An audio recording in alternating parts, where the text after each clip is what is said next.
I wanted David to talk about this. Is he around? Hmm. Okay, so I'm going to talk about this just briefly, and hopefully, if you're listening, David, come on in. I want you to talk about this because you got great stories about this piece. So this is about 14 feet long. This is a David Hasselhoff, identical replica of David Hasselhoff, used in the SpongeBob movie. Now, if you're familiar with the movie, you know that SpongeBob wanted to be taken back to Bikini Bottom, where he lived, and he needed a ride.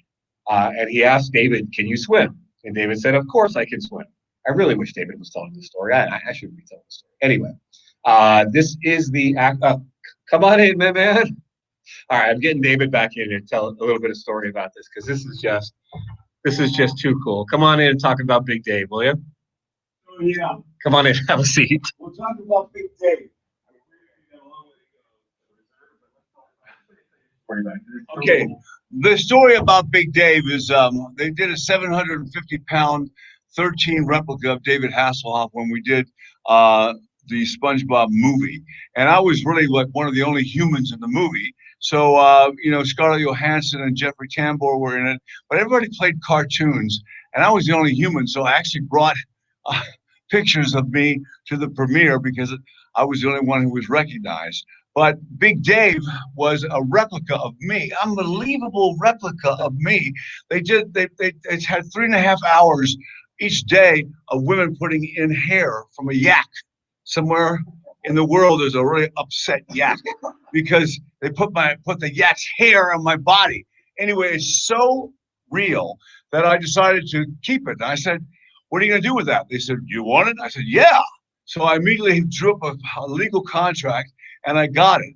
And it was sitting in storage. Now it's in my office. And I've thought about maybe having it at my funeral, like a big tomb. People come from all over the world to see Big Dave. But I don't think we're going to get to the reserve price on this. But it would be great because it really is. It feels like me. It looks like me. It scares the heck out of people when they see it, including me. And my favorite thing was my new wife, putting her foot in the mouth. It's pretty intense.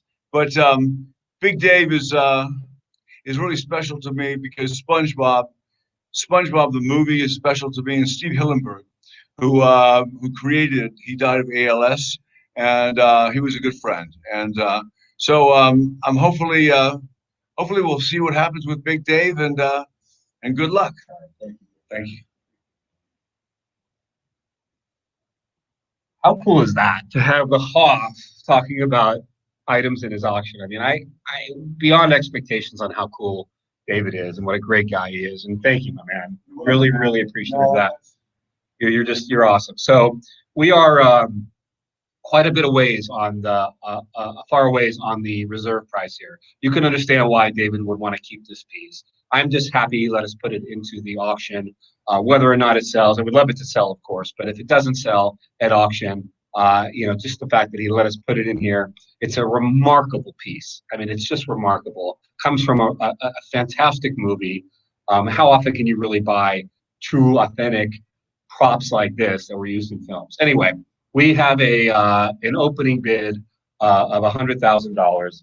I don't see any bidders putting up 100,000. We have a significant reserve on this, far above that number. So I'm just going to say, at this point, unless I see some bidding activity in the next 30 seconds, we'll pass on this lot. But what a great story. In the movie, SpongeBob asked David, "Can you swim?" And he's like, "You know who I am? Of course I can swim." And he takes him back to Bikini Bottom. He's like a motorboat. He takes him back to Bikini Bottom. Anyway, let's go ahead and pass on this, Erwin, okay? Thank you, everybody, for sitting through that and listening to David. I love that.